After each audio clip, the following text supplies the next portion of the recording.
called him names, pointed fingers, and laughed at his waist. But when trouble came, it was that waist they needed the most. Long ago, in a small village called Ndishi, there lived a man named Uzodimma. Uzodimma was kind, gentle, and always ready to help others. But there was one thing about him that made people laugh behind his Becky's waist. Uzodimma had a waist so wide that people in the village called him Uzodimma Uka Uakwa, which meant Uzodimma with a wrapper-sized waist. Whenever he passed, children would giggle and whisper.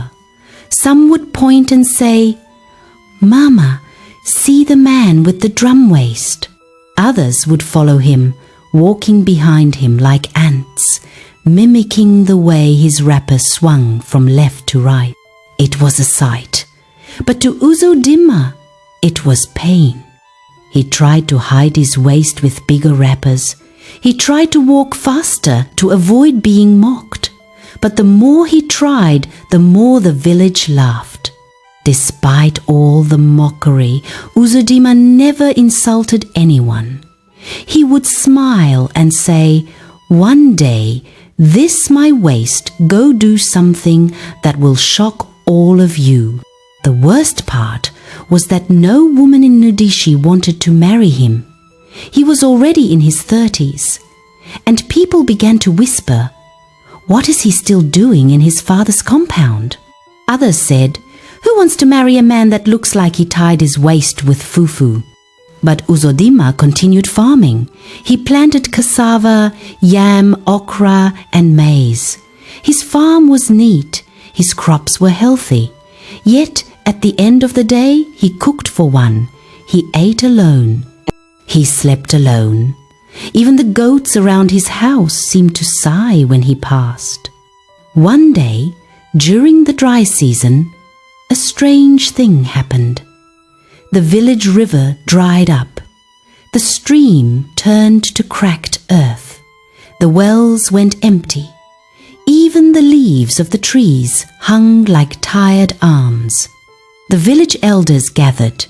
The oldest of them, Papa Ikem, stood up slowly with his walking stick and said, "This is not ordinary. This is a spiritual matter." The herbalist, Dibia Odili, was called. He threw his cowries and began to chant. After some minutes, he spoke. "A curse has befallen the village. Until someone enters the cave of the spirits and returns with the calabash of rain, the land will remain dry." The cave of the spirits was feared.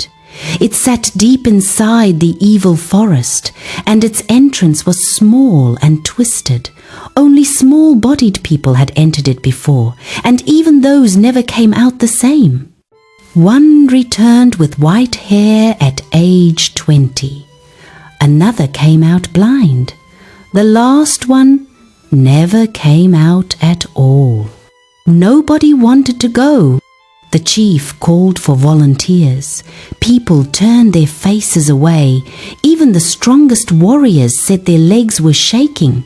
Then Uzodimma stood up. "I will go." The villagers burst into laughter. "You?" someone shouted. "With that your waist? You go block the entrance. Please, let us not dry inside the sun because of Uzodimma's joke," another one added. But Uzodimma wasn't joking. He went home, tied his largest wrapper, packed a few things in a raffia bag, and told his goats, "I'm coming back. If I don't, you people should look for another owner." He walked through the village without looking left or right. When he got to the cave, he knelt and prayed, "Spirits of this land, I come in peace, not to show off, but to help my people." As he entered the cave, something strange happened. The cave began to move. The narrow walls stretched. The sharp rocks pulled back. The entire tunnel expanded as Uzodimma's waist passed. It was as if the cave was dancing to the rhythm of his body. He walked deeper and deeper, slowly. The cave whispered, "We have been waiting for you."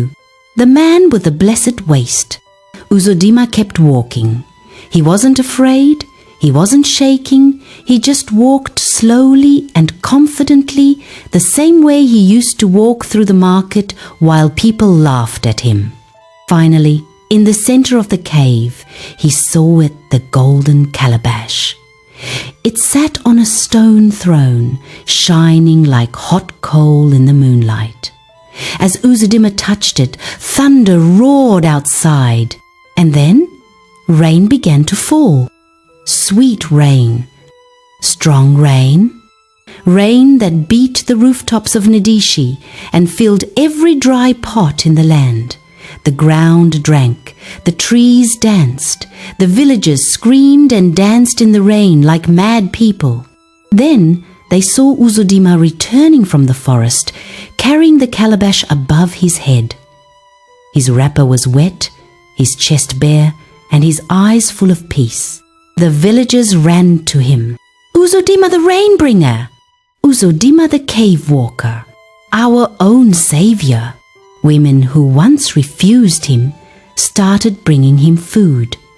One even said, Uzodimma, I've always liked you. Oh, I was just pretending. But Uzodimma smiled. He didn't chase anyone. He didn't boast. He went home and cleaned his compound. He called Amaka, the only woman who used to greet him without mocking him. Amaka, he said, you never laughed at my waist. Amaka blushed. That waist is the reason we have rain now. What's there to laugh at? They got married the next week. It was a ceremony the whole land would never forget. Drummers came from other villages. Dancers tied big pillows under their wrappers to imitate Uzodimma's waist. Children sang songs about him. Women danced with pots of water on their heads. From that day, whenever anyone mocked another person, someone would say, "Mind yourself, oh!" That's how they laughed at Uzodimma, but not everyone was happy. Nadotsi, a rich man in the village, who used to be the most respected, was now forgotten. He had 3 wives, fine clothes, and land. But nobody called his name anymore. He sat under the palm tree with his friends and said, "I too can go to that cave. Is it not just to collect calabash?" His friend warned him, "Don't try it. The spirits know who they want." But pride pushed Nadozi. He woke up early one morning and entered the cave. By evening, people heard strange sounds from the forest.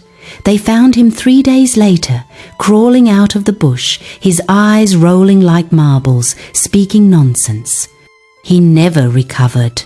His wives left him. His goats scattered. His name became a warning.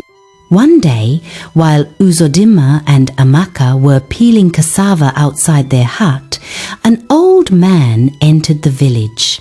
His hair was white like cotton. His wrapper was golden. His walking stick looked like it was carved from thunder. He went straight to Uzodimma's house. "You," he said, "you are the one with the waist." Uzodimma stood up. "Yes, sir," he replied respectfully. The man smiled. "You carry the mark of the rain spirits. Your grandfather ran from this path, but it has come back to you." He led Uzodimma deep into the forest, to a place where the trees whispered and the wind sang. There, he placed a feather on Uzodimma's waist and said, "This waist is not for fashion. It is a key, a shield, and a drum. When danger comes, it will move on its own. Protect this land. When the time comes, you will know what to do." Then, the old man vanished into the air, leaving behind the scent of rain. Uzodimma walked home quietly, holding the feather. He never told anyone what the man said, but from that day he began to dream. Dreams of fire, of rain, of war, of peace. And his waist sometimes moved on its own, as if listening to songs no one else could hear.